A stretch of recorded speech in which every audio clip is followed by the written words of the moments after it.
¿Qué tal, chicos? Bienvenidos. Es un placer una vez más estar con ustedes en este conversatorio y en este evento que hemos planificado. Se llama Sin tabúes ni impostores, donde estamos tocando temas trascendentales, importantes, que han sido también de gran, no sé, de mucho sentido en esta época que hemos vivido en la pandemia. Y hoy tenemos a un súper invitado.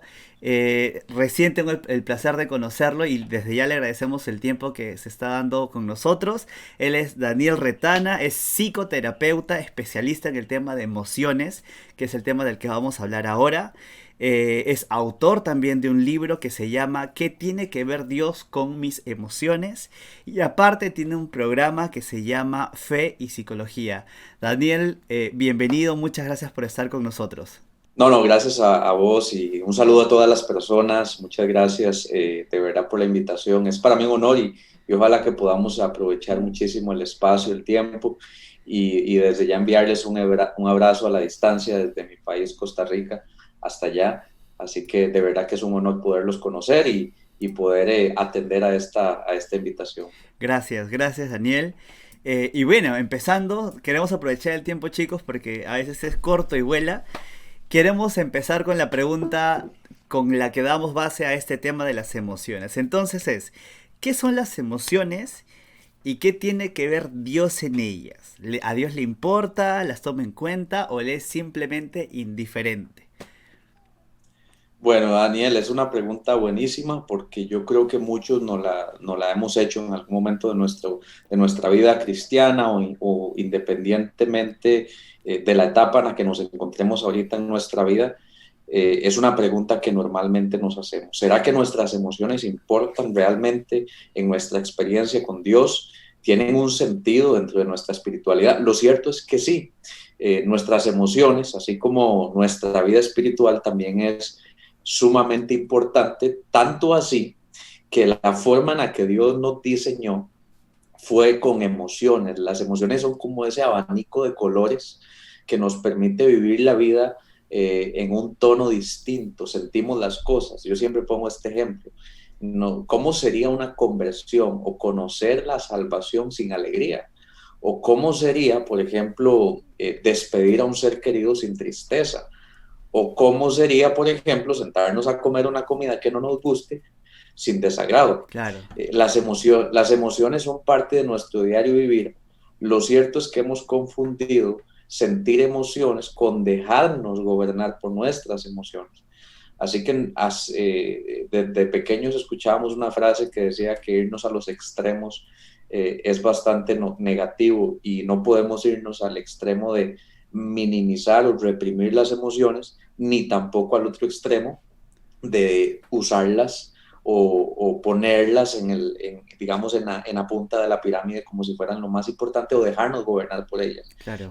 Así que las emociones son básicamente reacciones a lo que vivimos, a lo que estamos, digamos, viviendo en un momento determinado de nuestra vida, y a Dios sí le importan muchísimo, tanto así que nos puso un alma en donde están albergadas cada una de ellas, que por cierto, una zona cerebral en donde se manifiestan las emociones es en la amígdala. A veces pensamos que es en el corazón, como hemos Sí. escuchado, y nos referimos a esta parte de nuestro cuerpo, pero en realidad nuestra expresión emocional sucede en una zona cerebral llamada amígdala, que es donde tenemos una interacción con lo que estamos viviendo día con día.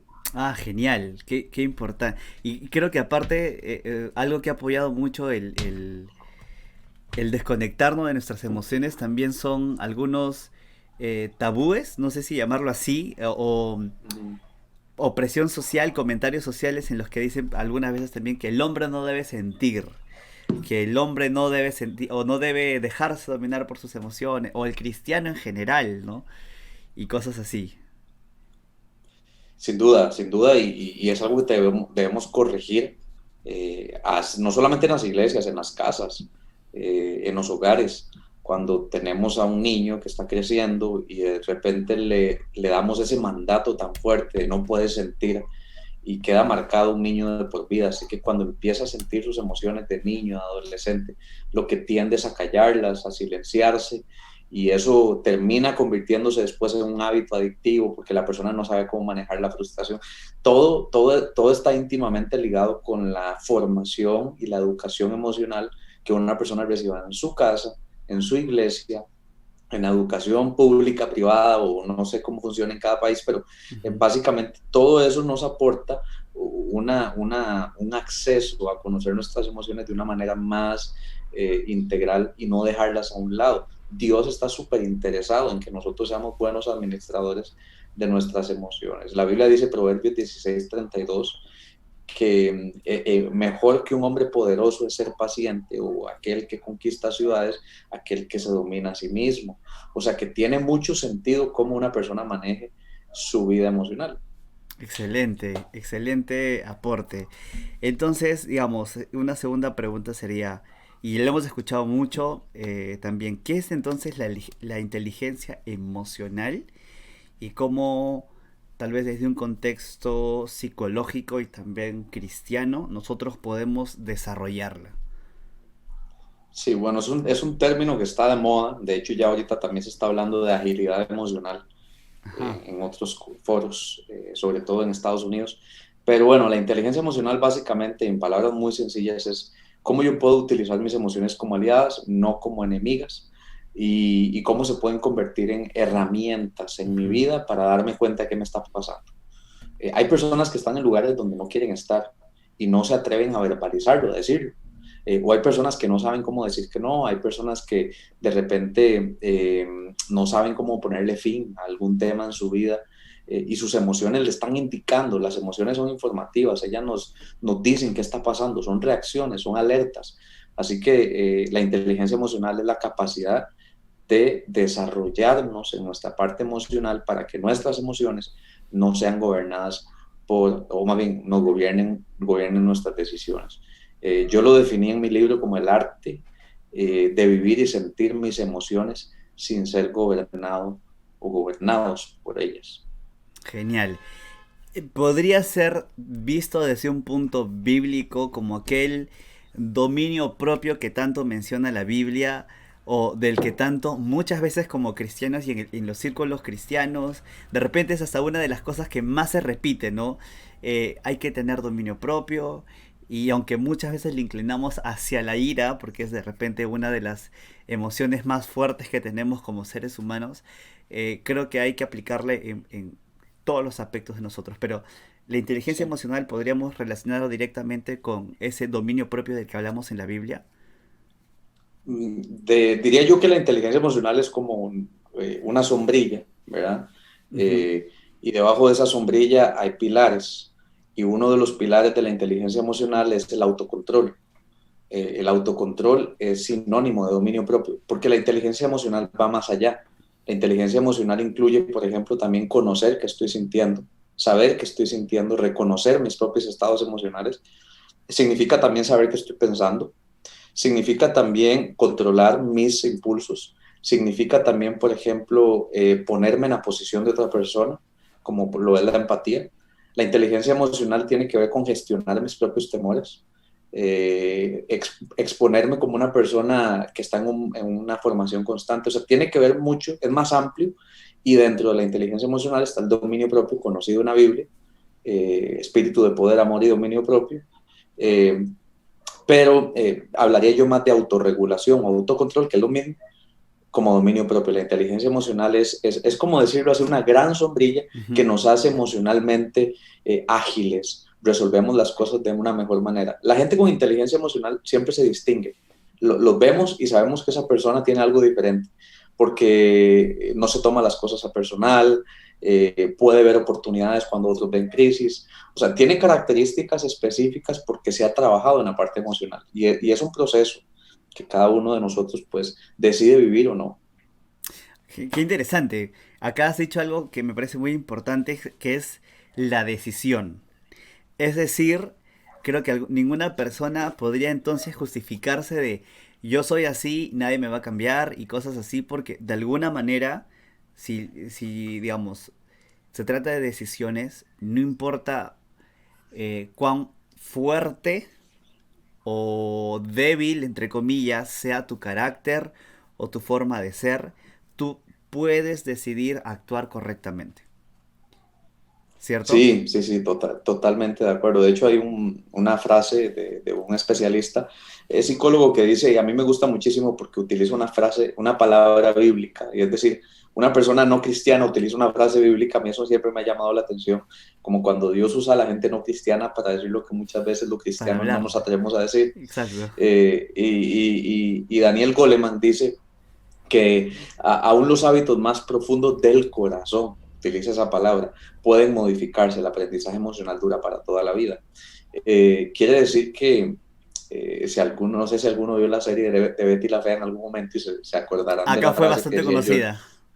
yo soy así, ¿verdad? Yo creo que mucha gente tiene ese síndrome, el síndrome de Betty la Fea, no porque sean feos, pero sí porque se respaldan o se escudan en yo soy así, de por sí así es mi familia, así somos todos los Retana, así somos todos bueno, los diferentes apellidos, Los así somos todos Chávez, los no de esta sé, en mi familia, caso. los Chávez, los Mora, los Hernández, así Claro. somos todos. Y me justifico en eso y digo, no, es que todos gritamos, todos alzamos la voz, todos somos impacientes, todos somos acelerados. Y eso es ponerle un límite a la transformación emocional. Romano 12:2 dice que nosotros podemos renovar nuestra mente por medio de una transformación constante. Y eso nos corresponde a nosotros, para conocer cuál es la buena voluntad de Dios agradable y perfecta. O sea que tenemos que entrar en un proceso de transformación nosotros renovando nuestra mente. Es decir, renovando aquello que pensamos acerca de nosotros, de la vida y de los demás. Qué interesante, de verdad, qué bueno. ¿Y cuál sería el consejo entonces? Bueno, la conclusión sería, toma la decisión correcta, pero estoy seguro que a algunos de nosotros nos puede costar mucho y a otros les puede parecer un poco más sencillo, ¿cierto? ¿Cuál sería el consejo entonces para aquel que dice o que se estuvo escudando en el yo soy así, pero no quiere admitir de repente que hay un trabajo, acá iba a decir chamba, pero no sé si se usará la misma palabra, Sí, sí, sí, sí, ya, sí, sí funciona. es un trabajo muy pesado y sé que es un trabajo muy fuerte el que hacer hasta poder salir de eso. ¿Cuál sería el consejo en todo caso? El consejo que yo le doy a la gente siempre es, no vas a perder nada, más bien vas a ganar mucho. Trabajar en la parte emocional te garantiza incluso éxito profesional, éxito en tus relaciones de pareja, éxito en tu relación con Dios, porque no tienes que aparentar. Eres la persona que eres, genuino, transparente, auténtico, sin tapujos. Entonces, creo que la inteligencia emocional, decidir entrar en ese proceso es como llevar una materia universitaria. Entonces yo digo, ok, me voy a matricular en ese proceso, voy a dejar que Dios me enseñe a administrar mis emociones. Mucha gente llega a la tumba sin haber pasado por este proceso.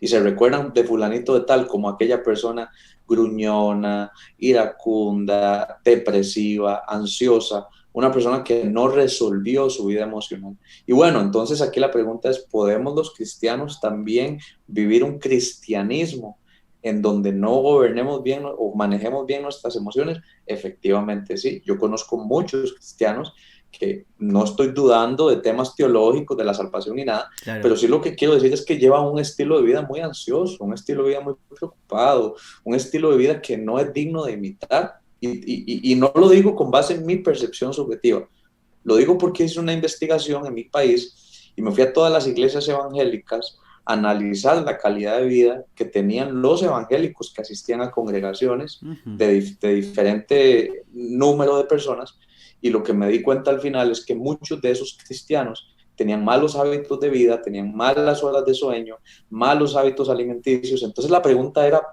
¿qué tanta coherencia hay entre lo que predicamos y entre lo que vivimos? No tenemos vidas, estilos de vida dignos de imitar. Entonces, yo sé que es un tema de salvación, pero también tiene que ver con un tema de, mientras yo esté en esta tierra, también quiero tener una buena calidad de vida. Yo he venido para que tengan vida y vida en abundancia, Abundancia. ¿verdad? Entonces, vivir bien, vivir un cristianismo, cualquiera que sea cristiano lo va a vivir, pero vivir un cristianismo con una buena calidad de vida, solo aquellos que lo deciden. Genial. Viendo, digamos, a ese punto, hay un versículo que creo que estoy seguro que lo conoces, es súper conocido, que hablamos de que aquel que empezó la buena obra dice, la va a llegar a terminar. Ujú. Podríamos entonces, más que afirmar, sino decir, o sea, darlo como un punto hecho, que la inteligencia emocional o la correcta administración de nuestras emociones está dentro de llegar a cumplir la buena voluntad de Dios, o en este caso, dejar que Dios termine la obra que prometió y que empezó y que prometió terminar. Claro, sin duda, y creo que también tenemos que estar dispuestos Ujú. a ese proceso. Yo personalmente pienso que tal vez habrá temas que estén con nosotros hasta el último día de nuestra vida, debilidades que estarán por allí, y Pablo lo decía, yo me gloriaré en mis debilidades, porque ahí es donde Dios se hace fuerte, bástate de mi gracia. Entonces, yo creo personalmente que sí, efectivamente Dios nos hace esa promesa, pero también tenemos que estar dispuestos, porque a veces nosotros le ponemos condicionamientos a Dios y le decimos, sí, esta área sí me gustaría que la trabajes, esta no, porque tal vez sé que voy a tener que pasar por un proceso en donde exponga mi corazón y voy a tener que ser confrontado. Y el Señor me va a hablar y me va a decir, sí, es que la verdad no administras bien tu enojo, eh, hablas mal de las personas, no cuidas tus palabras, y someterse a un proceso de inteligencia emocional cristiano es exponerse a un proceso de mucha humildad. Qué genial, qué bueno.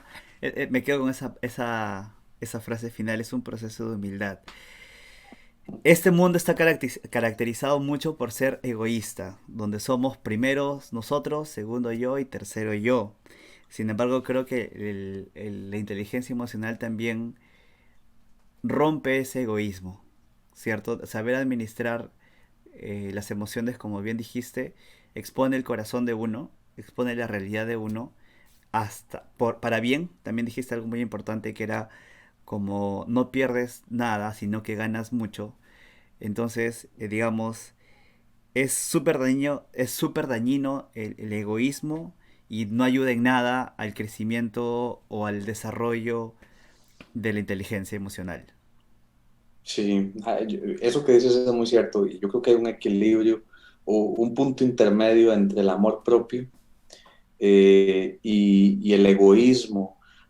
Más bien diría yo que hay una gran confusión entre estas Ujú. dos. Hoy en día escuchamos mucho el amor propio, amate a ti mismo, de autoestima, y esta corriente ha entrado muchas veces para olvidarnos del prójimo, pero es que la fórmula bíblica es muy clara. La ecuación bíblica, sobre todo Jesús lo resumió toda la ley y los profetas en amarás al Señor tu Dios y Ujú. amarás a tu prójimo como a ti mismo. O sea, es una ecuación proporcional. Si yo me amo, tengo la capacidad de amar a otros. Si yo no me amo, no tengo la capacidad de amar a otro. Así de sencillo, eso es lo que la Biblia nos expresa. Y curiosamente en el libro de Juan también dice que cómo decimos amar a Dios que no vemos si no amamos a nuestro prójimo que sí vemos. O Claro, sea, en otras palabras, para amar al prójimo hay que amarnos a nosotros mismos y para amar a Dios hay que amar al prójimo. Entonces no se puede amar a Dios si no nos amamos a nosotros mismos, para empezar. ¿verdad? ¿Crees, perdona que te Entonces, corte, por último, habría una delgada línea entre la autoestima o una autoestima saludable y caer en el egoísmo? Entendiendo que, por ejemplo, sabiendo que lo que tú dices, o digamos, afirmando lo que tú dices, esa corriente de las redes de mercadeo hablan de que tú eres lo primero y eres tú y te mereces lo mejor y ya te bombardearon con muchas cosas, no solamente eso, sino que hay una corriente, ¿no? Hay una delgada línea que hay que tener cuidado entre una autoestima saludable y el egoísmo ya voraz que se aproxima con eso. yo personalmente pienso que sí, hay una línea muy, muy delgada. Pensaría más que es un tema de egocentrismo, ¿verdad? Y de antropocentrismo, donde el ser humano es lo más importante, por encima incluso de Dios, pero creo que la Biblia lo expresa muy claro cuando dice que ninguno tenga un más alto concepto de sí mismo que el que debe tener, tampoco más bajo, ¿verdad? Ujú. Yo creo que es entender el quiénes somos, que nos amamos por lo que sabemos que somos, pero eso no significa que deja de importarnos el otro. Entonces, realmente el amor propio es el combustible para poder amar a los demás. Y es ahí donde yo creo que hay una gran confusión, porque las personas al enfocarse en sí mismos pierden de vista pues la necesidad de otros, cuando en realidad más bien es necesario, es una plataforma para poder amar a los demás. Y, Y yo personalmente pienso que sí hay una línea muy delgada entre esos dos términos, que hoy en día incluso la Biblia lo habla, de que en los últimos tiempos habrán personas amantes de sí mismas. Eh, Más que amor propio, es un tema de verse con una concepción o una perspectiva quizás más egocéntrica, en donde se centren más en las necesidades, en el placer, en el deseo, y dejando de lado tal vez a los otros y por supuesto que a Dios. Genial. Siguiendo esa línea, ¿crees entonces que es el servicio en general dentro de una iglesia un buen paso de inicio a dejar ese egocentrismo? Sin duda, de hecho hay estudios que hablan de que el servicio, el voluntariado, actividades de responsabilidad social ayudan al ser humano a tener una actitud más desprendida, no olvidándose de sí mismos, que a veces caemos en el otro extremo. Ujú. Servimos tanto y damos tanto El que activismo. nos fatigamos por activismo o por compasión, Ujú. cuando en realidad pues todos necesitamos también un proceso de ser ovejas, de ser discipulados, de ser cuidados, de ser pastoreados, y no olvidarnos que aunque damos y ayudamos, pues nosotros también necesitamos recibir. Genial. Gracias. Excelente punto. Ahí, en tu libro mencionas algo acerca de un diálogo interno y lo mencionas como la oración. Más o menos cuéntanos de qué se trata de ese diálogo interno o por qué orar en todo caso. ¿Cómo lo mencionas en el libro? O en tu libro en todo Sí, caso. pues, bueno, personalmente siempre me llamó mucho la atención el versículo que decía, oren, oren sin cesar. Y esta es una instrucción, ¿verdad? No es oren inconscientemente, sino es una instrucción a la oración consciente. O sea, algo que estés consciente al hacer, ¿verdad? No. O sea, es una instrucción muy, pero muy clara. Ujú. Oren sin parar, de manera ininterrumpida. O sea, no hay time out. Entonces yo siempre pensé y dije, ¿por qué Pablo fue tan severo con la iglesia de Tesalónica? Y entonces cuando comían y cuando hablaban con los demás, y parece ser como una instrucción muy difícil de cumplir.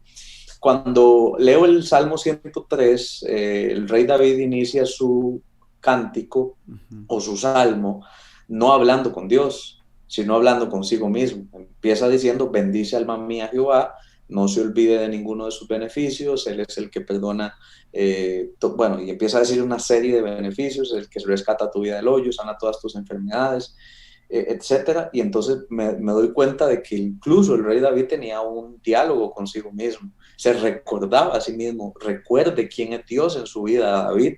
Entonces ahí es donde yo digo, el diálogo interno en realidad es una oración constante, porque incluso el apóstol Pablo después dice, oren con todo tipo de oración. Entonces, la oración o el diálogo interno es una conversación que tenemos con nosotros mismos durante todo el día, durante todo el tiempo, que puede validar o invalidar las verdades que Dios ha dicho sobre nosotros. Entonces, de alguna manera estamos hablando con la creación de Dios. No estoy diciendo que seamos dioses, pero el Claro, Espíritu Santo habita dentro de nosotros. así es. Entonces, estamos en una conversación con Dios constante. Y ahí fue cuando yo entendí que el diálogo interno podía ser una oración. No estoy diciendo que es la oración. Para todos aquellos que me digan, Daniel está planteando otro tipo de teología, no, lo que estoy diciendo es que el diálogo interno puede ser un tipo de oración Ujú. que me acerca a Dios porque estoy en conversación conmigo, estoy como en una sala en donde habemos dos personas, Dios y yo también tengo la capacidad de hablarme a mí mismo y de refutar ciertos pensamientos que a veces tengo, que vienen de mi propia mente, de mi propia imaginación, y que a veces nosotros pensamos o no sabemos de qué fuente proviene.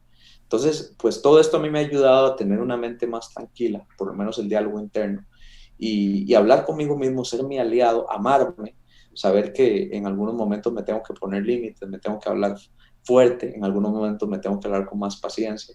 Y a veces me tengo que recordar, Daniel, recuerde quién es el Señor, no te olvides de todos sus beneficios, ¿verdad? Entonces, a eso me refiero con el diálogo interno y que puede ser un tipo de oración. Yo creo que sí, sobre todo más o cuando creemos que decir amén es como colgar una llamada al finalizar una oración y olvidarse de Dios el resto del día.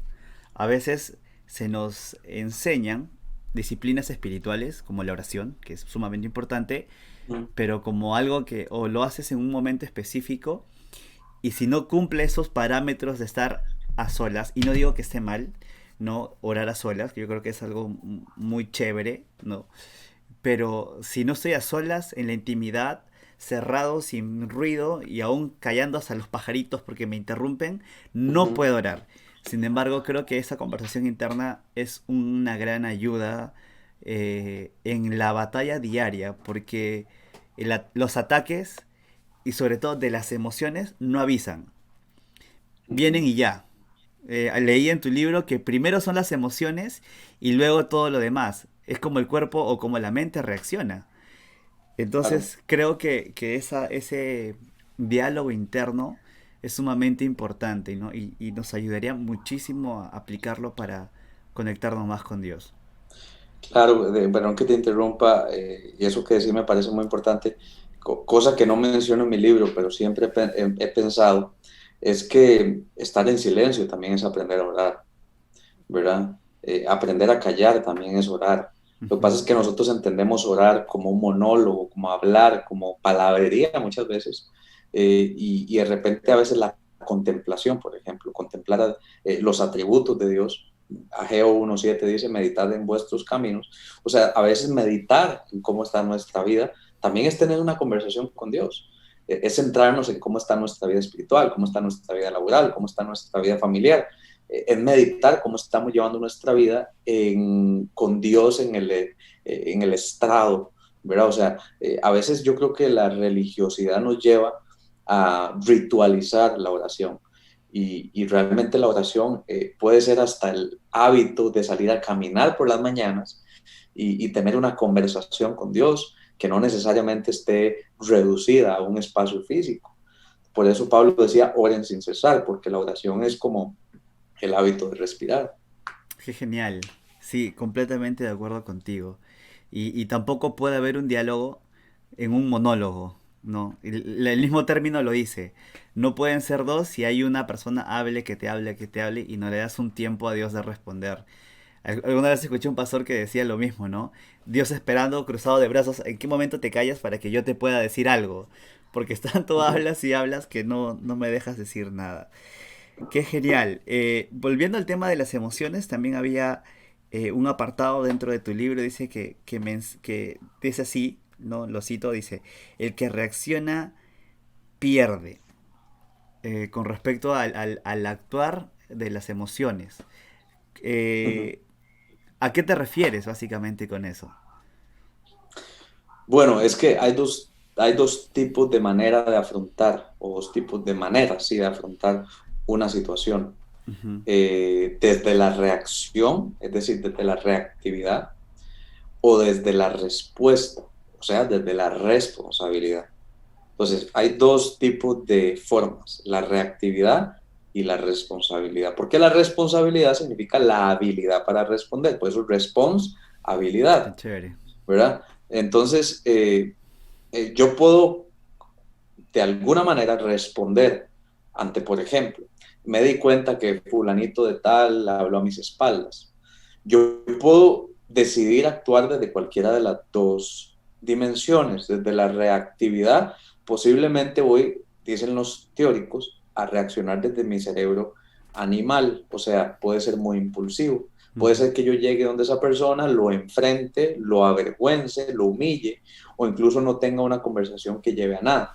Ahora, si yo aprendo a responder, posiblemente responda desde mi cerebro racional, en donde ya he aprendido a dar un tiempo, yo le llamo los 5 segundos más importantes de nuestra vida. 5 segundos en donde yo puedo decidir qué responder. Y te pongo un ejemplo. Jesús está escribiendo en el suelo y vienen y le presentan a una mujer adúltera. ¿Por qué Jesús no respondió en el momento y se tomó un tiempo para escoger dentro de sí mismo la respuesta que fuera conveniente? Porque había una responsabilidad más que una reactividad. Jesús pudo haber dicho, no la golpeen, déjenla, sino que él esperó que la situación acabara y dijo, un momento, el que esté libre de pecado que tire su primera piedra. Fue suficiente esa respuesta y ganó la situación, Sí. se ganó la admiración de la mujer tuvo una conversación que resuena en nuestros oídos hasta el día de hoy de si yo no te juzgo, ¿quién te va a juzgar? Entonces, hay respuestas que nos ganan, que nos permiten ganar en momentos de la vida. Ganan familias, ganan matrimonios, ganan ministerios, ganan empresas, ganan negocios, porque es aprender a responder, darnos un tiempo de respuesta para no reaccionar solamente, porque el que reacciona, el que se deja guiar por la emoción en el momento sin haberla procesado, pierde. Daniel, ¿cómo se hace esto? Bueno, de manera científica se dice que tenemos un cerebro emocional y racional. Se tiende un puente cuando nosotros esperamos estos segundos que se llama inteligencia emocional, aprender a esperar una respuesta. En otras palabras, no responder y después pensar, sino pensar para aprender a responder. Entonces, Genial. yo creo que eso Jesús lo enseñó a leguas. Por ejemplo, decir, Padre, perdónalos porque no saben lo que hacen cuando estoy recibiendo uno de los dolores más profundos de mi cuerpo. O sea, ¿quién tiene la capacidad para escoger esa respuesta en un momento de crisis? Entonces, hay un entrenamiento previo en la parte emocional. Wow. Y eso me hace pensar, bueno, ya que, digamos, la respuesta deriva el tema, ¿las emociones son malas o son buenas? Ya que usualmente hablas de que la emoción viene, tengo dos opciones, la reactividad o la responsabilidad. Ujú, Si me dejo guiar por mis emociones, lo más probable es que todos reaccionemos. Y lo más ujú. probable, aún conociendo que el corazón del hombre es así, ¿no? No sea la mejor reacción del mundo, o sea, la más negativa. Entonces salta la pregunta, ¿será que mis emociones son negativas o son malas? ¿O si son buenas y es necesario aprender a gestionarlas? Sí, yo creo que tal vez yo diría que ninguna emoción es buena ni es mala. Es como, por ejemplo, respirar. Ujú. Si yo respiro en una bolsa por mucho tiempo, va a llegar un momento en donde ya no voy a tener oxígeno. Y si yo trato de respirar debajo del agua, no es un lugar en donde el oxígeno me vaya a servir mucho. Entonces, no es tanto la emoción, lo malo o lo bueno, es dónde, en cómo la gestiono, dónde respiro, ¿verdad? En otras palabras. Si yo respiro debajo del agua no me va a funcionar. Es decir, si yo utilizo el temor, por ejemplo, para quedarme paralizado, el temor no me va a ayudar. Pero si yo uso el temor, por ejemplo, para saber que sí hay un riesgo, pero aún así lo voy a hacer, entonces estoy reconociendo que tengo miedo, pero no me voy a quedar ahí. La Biblia cuando habla de no temas, no significa que no sientas miedo, significa que no te quedes en el temor, no te paralices. Pero el temor nos permite, por ejemplo, si vamos caminando a la par de un precipicio, saber que si nos caemos, pues, o que si nos acercamos un poco a la orilla nos vamos a caer. O sea, el miedo nos permite poner límites. Entonces, no hay de emociones malas ni buenas, sino emociones que nos permiten tomar buenas decisiones, ¿verdad? Excelente, excelente, Daniel. El tiempo vuela. Quisiera cerrar de repente esa parte con dos preguntas rápidas. Y creo que a muchos nos pasa, ¿no? ¿Qué pasa si vivo con una persona que constantemente me lastima con sus palabras? Eh, ¿Cómo puedo o qué puedo hacer? ¿O cómo puedo ejercer esa autorregulación de la que mencionaste también hace un momento o a comienzos de la charla? Sí, bueno, rápidamente hablaría de tres técnicas. La primera le llamo el efecto Matrix, ¿verdad? Que es aprender a pasar por alto la ofensa. Ok. Es algo que cuesta, no es fácil, porque generalmente personalizamos la ofensa, sobre todo si nos la dice alguien que es cercana a nosotros. Pero ahí es donde aplica otro principio de la inteligencia emocional. La gente que no hiere es porque generalmente tiene algún asunto irresuelto dentro de sí o alguna herida que no ha logrado sanar y lo que hace es una proyección sobre nosotros. En realidad es una proyección de su dolor y no una canalización o una molestia que tengan hacia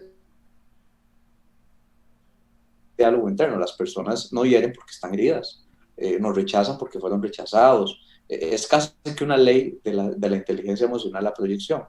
Y en tercer lugar, yo siempre he dicho, todos nos hemos golpeado con alguna piedra, con alguna caída, con lo que sea. pero nos hemos caído o algo nos ha dolido o hemos golpeado el dedo pequeñito en algún lugar, o sea, todos nos ha dolido en algún momento un golpe, pero las palabras, nosotros decidimos que tanto nos golpeen o no, nosotros damos el consentimiento Ujú. a la palabra que nos han dirigido, de si esa palabra va a afectarme a mí o no.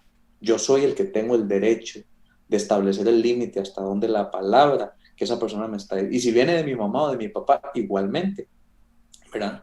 Igualmente. Yo creo que, no sé, por ejemplo, siempre me pongo a pensar qué significará que Jesús te diga Satanás, y Jesús le dijo a Pedro Satanás, ¿verdad? Ujú. Entonces, no que Jesús estuviera ofendiendo a Pedro, pero ¿qué pasa si Pedro hubiera quedado con esa palabra y no hubiera entendido lo que Jesús estaba diciendo? Si hubiera quedado con una autoestima dañada porque me dijeron Satanás y me resiento con Jesús porque me dijo Satanás. Y hay gente que es así en las iglesias. Usted les dice algo en un contexto y se lo toman a personal y no te vuelven a hablar porque dejan que las palabras afecten más allá del contexto de lo que se está diciendo, no ponen límites. Así que yo creo que algo muy importante son esos principios que acabamos de mencionar para, como decía un pastor mío, la unción del aceite, ¿verdad? Donde todo te Te resbala. respalda. Porque en realidad así hay que ser en la vida. Yo a veces creo que todos hemos recibido ofensas, nos han dicho cosas, a mí con el libro me han dicho un montón de cosas. Yo he aprendido a no prestar atención a este tipo de cosas, pero también es un entrenamiento, es hablarme a mí mismo y recordarme estas cosas. Genial, muchas gracias. Y para cerrar, ¿cómo puedo entonces yo mantener el equilibrio en momentos de tensión, en momentos de suma presión, de ese, no sé, de esa catarsis, porque a veces nos encanta hacer catarsis y explotar, ¿no? Uh -huh. ¿Cómo mantener entonces ese equilibrio? Sí, bueno, yo creo siempre en la prevención, ¿verdad? Más que, yo creo que toda la parte emocional es más preventiva que paliativa, porque la parte de prevención es desde la hora en que yo me acuesto hasta lo que estoy comiendo. Mucha gente a veces dice, me siento tan cansado, seguro debe ser que el enemigo me está atacando. Bueno, pero en realidad tienen 5 horas de sueño, 4 horas de sueño, Mm. o se quedan viendo Netflix hasta las 3 de la mañana. Entonces, y decimos, el enemigo me está atacando y las huestes de maldad me están atacando. Bueno, efectivamente, las huestes de maldad se pueden aprovechar de tu desorden de sueño Claro. para agobiar tu vida. Entonces, aquí es donde yo digo que para mantener estabilidad en momentos de tensión, uno tiene que ser muy intencional. A mí me gusta mucho la palabra intencionalidad, porque yo, por ejemplo, decido tener buenos hábitos para que en el momento del día malo, como dice la palabra, pueda mantenerme en pie.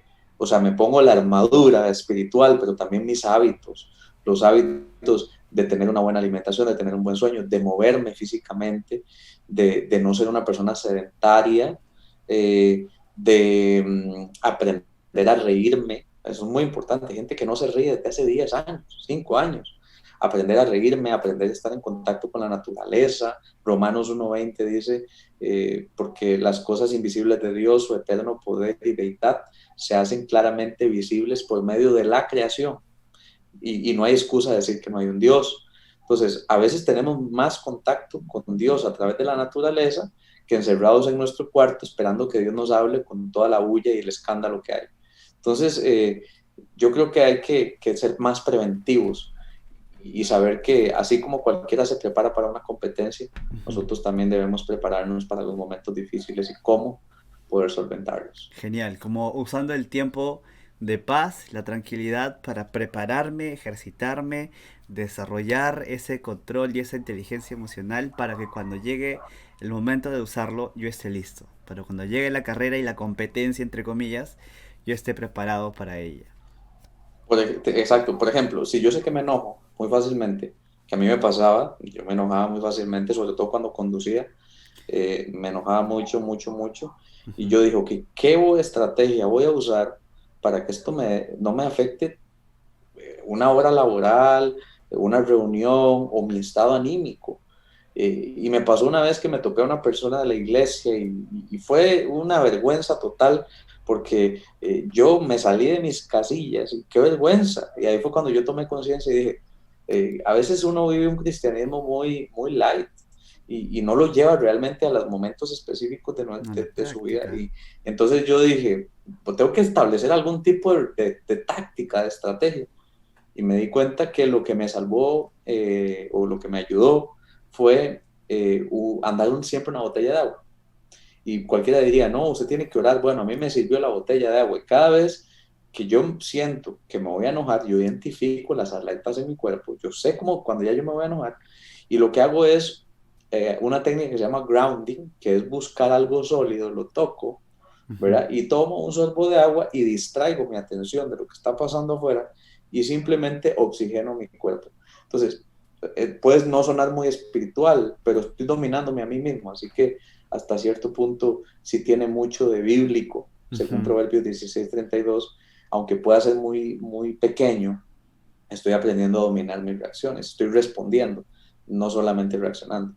Qué excelente.